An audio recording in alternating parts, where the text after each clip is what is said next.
மணக்கும் மதுரை மட்டன் பிரியாணி, பஞ்சு மாதிரி பரமக்குடி பன் பரோட்டா, தொடக்கரி போண்டா, இறால் வடைய சாப்பிட பாண்டி பஜார் பசும்பொன் ரெஸ்டாரண்ட்டுக்கு வாங்க. இனி மதுரை உணவை சென்னையிலேயே ருசிக்கலாம். Holidays-nale, adu namma GT Holidays da. GT Holidays, South India's #1 travel brand. You know you are special when you're with GT Holidays.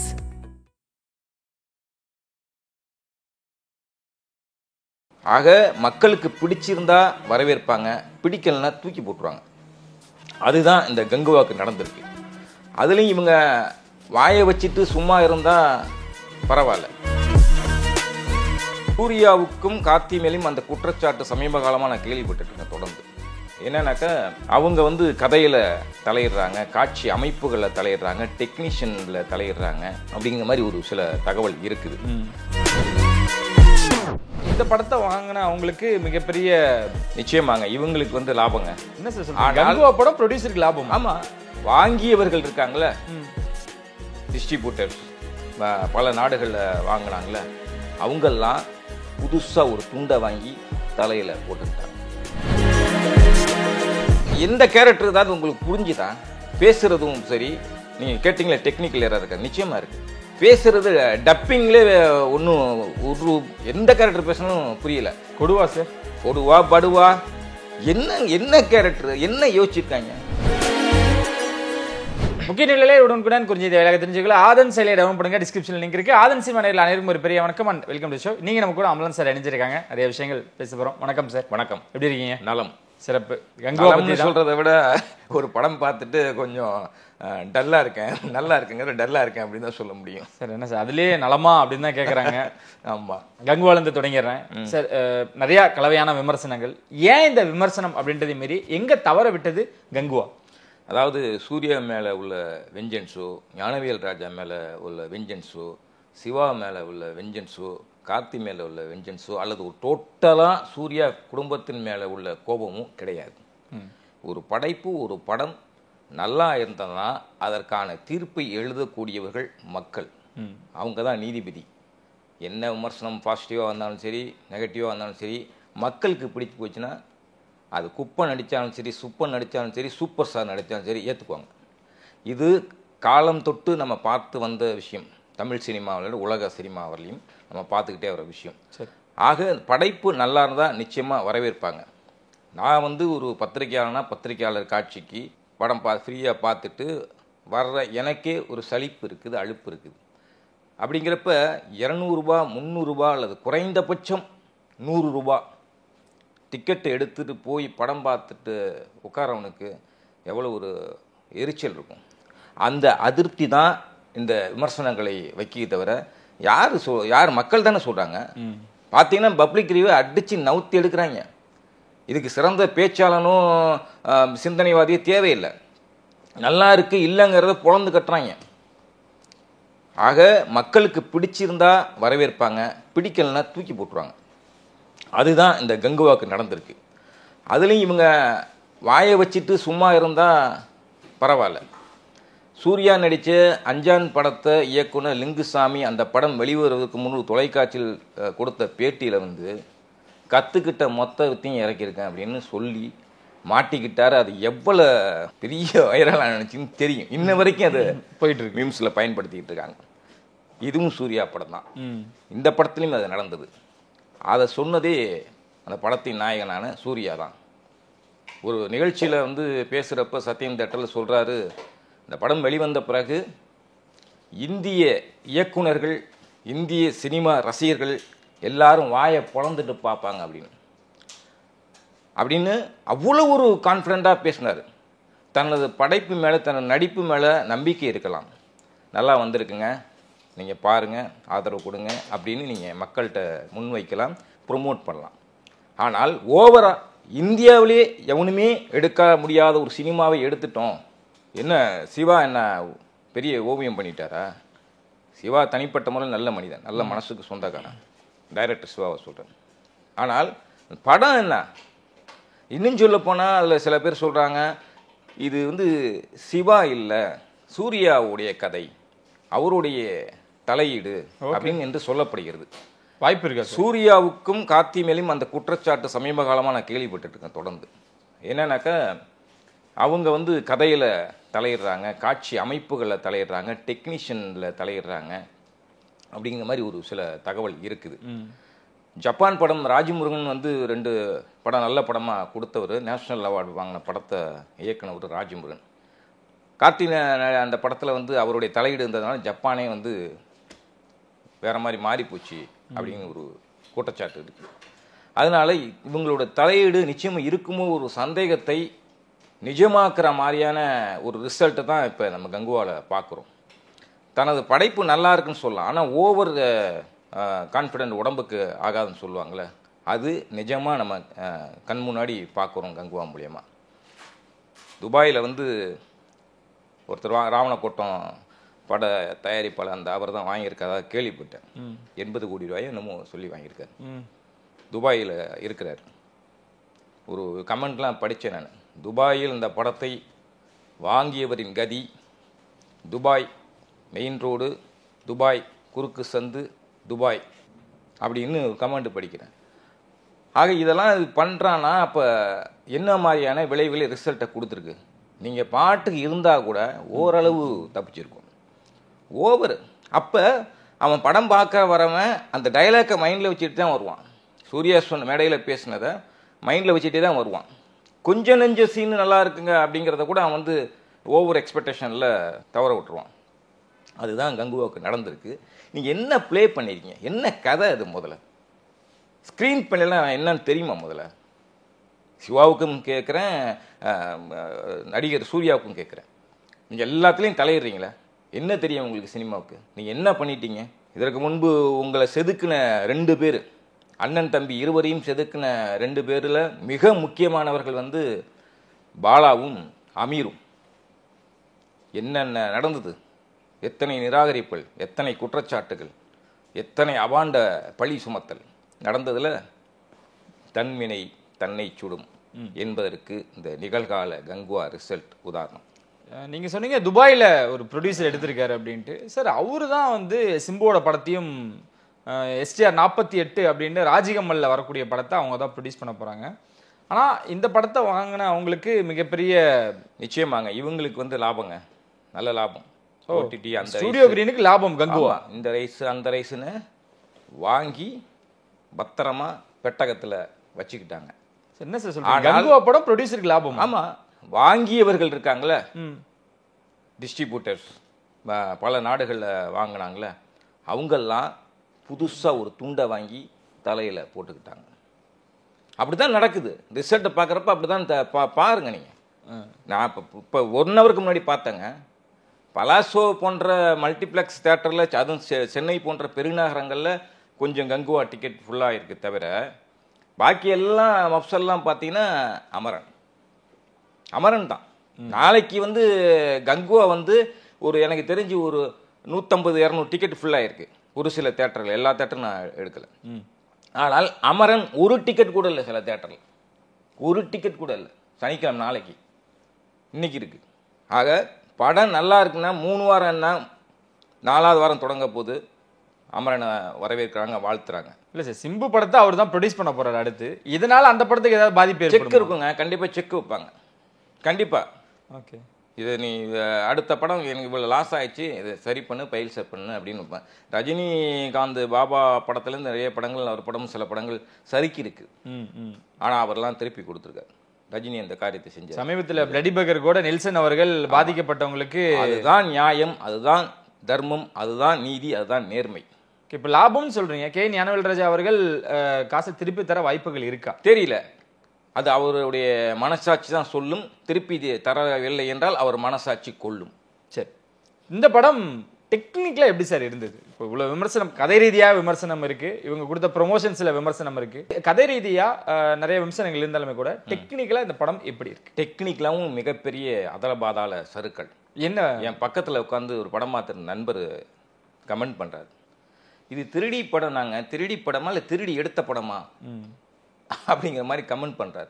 என்னென்னா ஃபஸ்ட்டு பார்த்தீங்கன்னா ஒரு 10 நிமிஷம் பிளர்ராகவே இருந்தது. அப்புறமா என்னமோ சரி பண்ணி அப்போ தான் பலாசோ தட்டிலையும் சரி பண்ணுறாங்க, அதை டெக்னிக்கல் இதை சரி பண்ணாங்க. சரி பண்ணி அப்புறம் போட்டாங்க. அப்புறமும் சரியாயிருன்னு பார்த்தா ஒன்றும் இல்லை.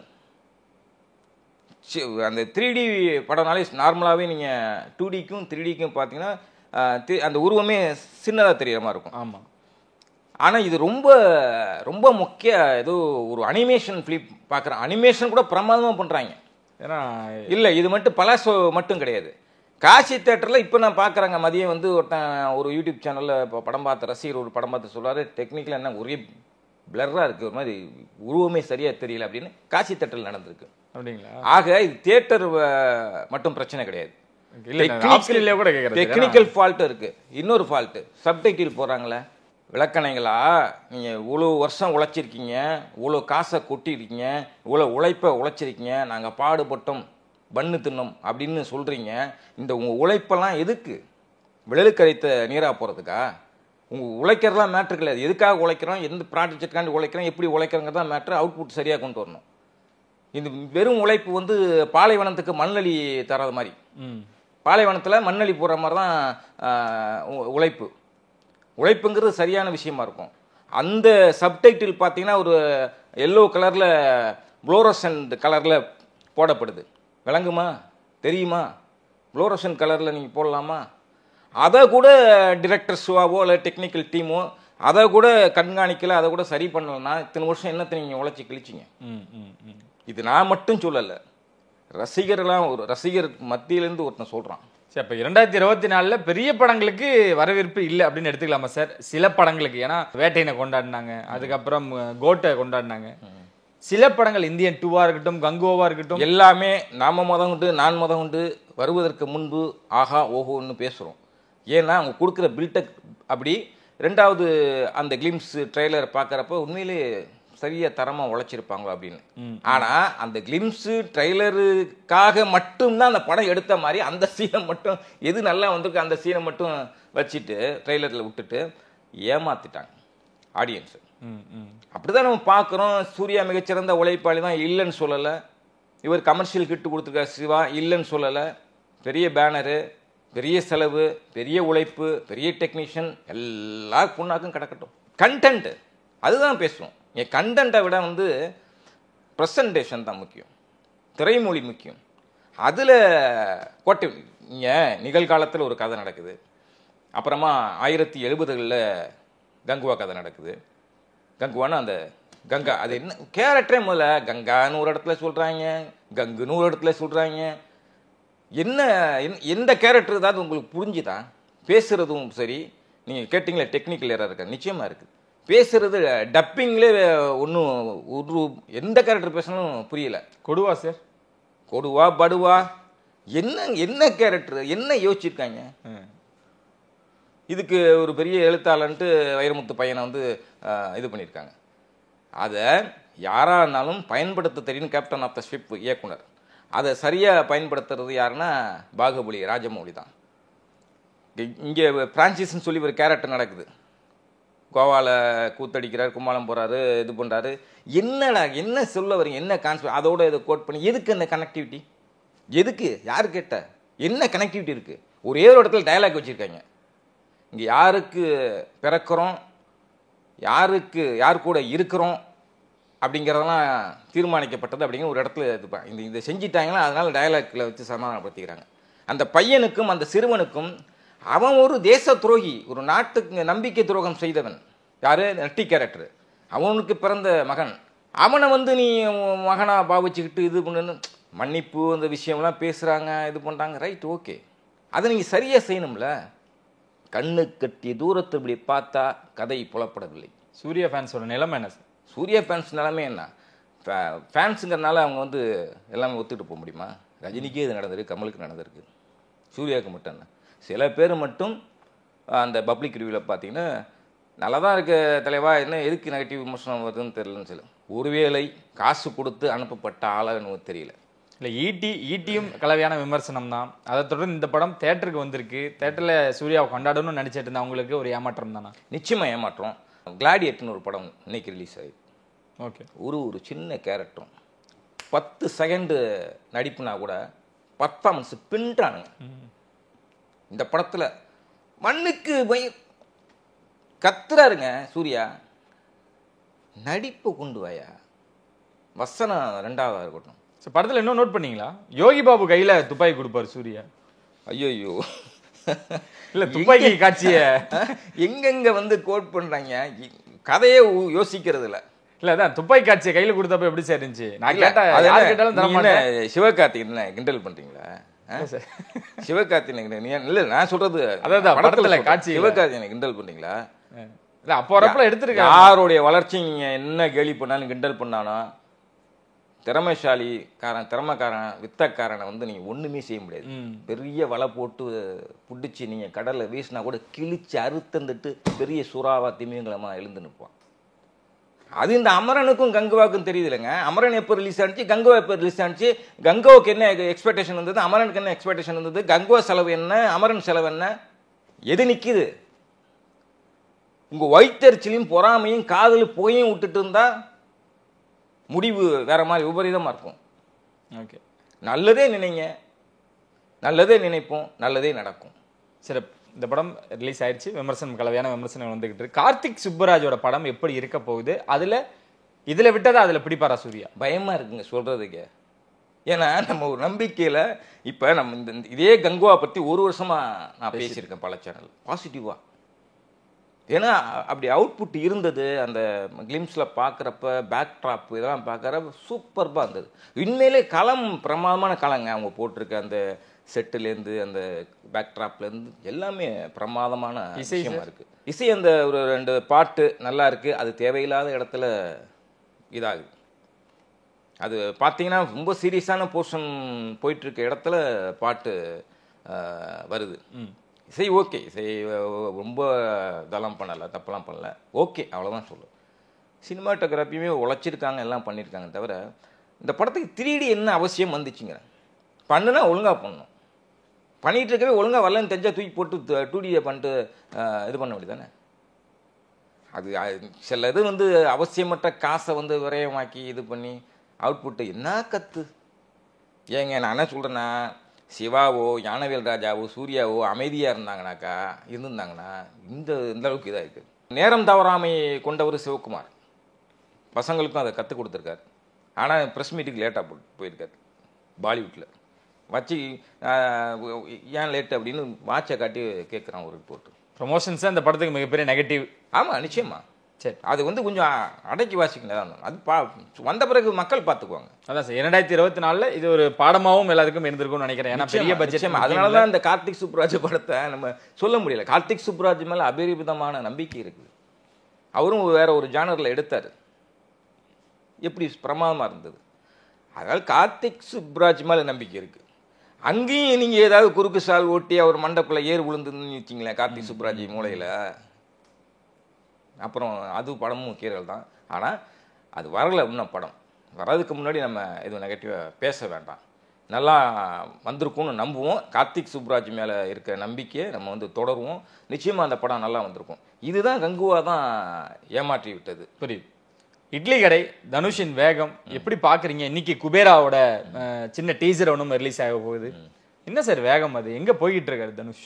நிச்சயமாக நான் ஏற்கனவே சொன்னதான், இந்தியாவின் மிகச்சிறந்த நடிகர்களில் தனுஷும் ஒருத்தர், மாற்றே கிடையாது.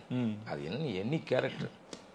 அந்த இந்த இந்த வயசில் 39-40 வயசில் வந்து ஒரு 60 வயசு ஆளாக ஒரு 25 வயசு பையனுக்கு தந்தையாக நடிச்சிட்டார் அசுரன். என்ன எப்படி கொடுத்த அந்த தோற்றம் மட்டும் இல்லாமல் அவுட்புட்டு, என்ன ஒரு எக்ஸ்பிரஷன், பிரமாதமான நடிகன். இப்போ இயக்குனராகவும் அந்த நாற்காலியில் உட்கார்ந்துருக்காரு. அதுக்கு தகுதியான ஆளா இல்லையா அப்படிங்கிறது இந்த நிலவுக்கு நடிக்கோடும் அந்த படம் வந்த பிறகு தான் தெரியும். ஏன்னா இந்த முந்தைய ஃபர்ஸ்ட் படத்துலேயே நிரூபிச்சிருந்தாங்க. 2வது படத்தில் விமர்சன ரீதியாக வந்து அவர் மேலே விமர்சனம் இருந்தது. ஏன்னா கண்டென்ட் அப்படி இருந்தது.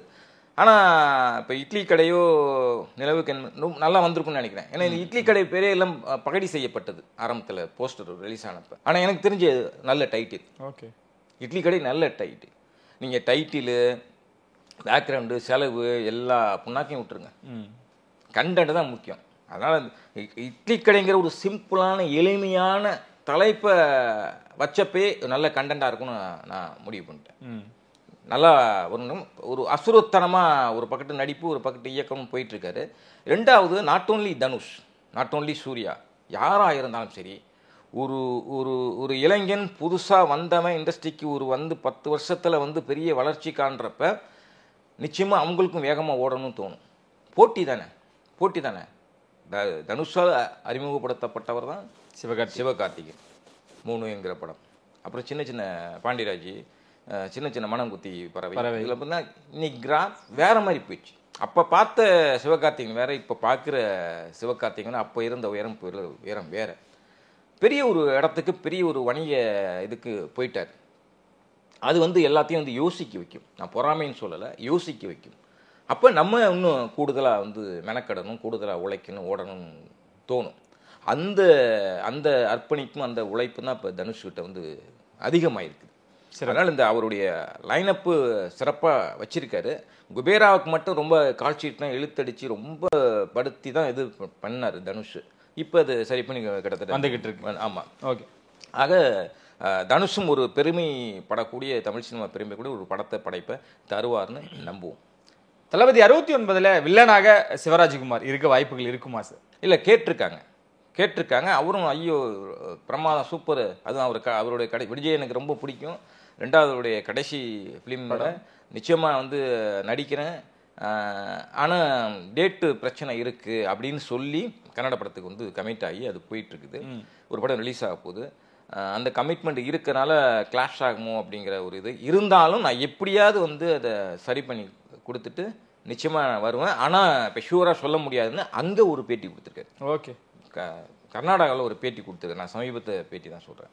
அதனால் அது கிளியர் பண்ணிட்டானா நடிப்பார். இல்லை கிளாஷ் ஆனிச்சு பிரச்சனையாக அப்படின்னாக்கா நடிக்க மாட்டார். அதனால உறுதிப்படுத்தப்படலை. இதை இவரே உறுதியை சொல்லலை. அந்த டேட்டு பிரச்சனை தீர்ந்துட்டா கண்டிப்பாக நடிப்பார், வருவார்.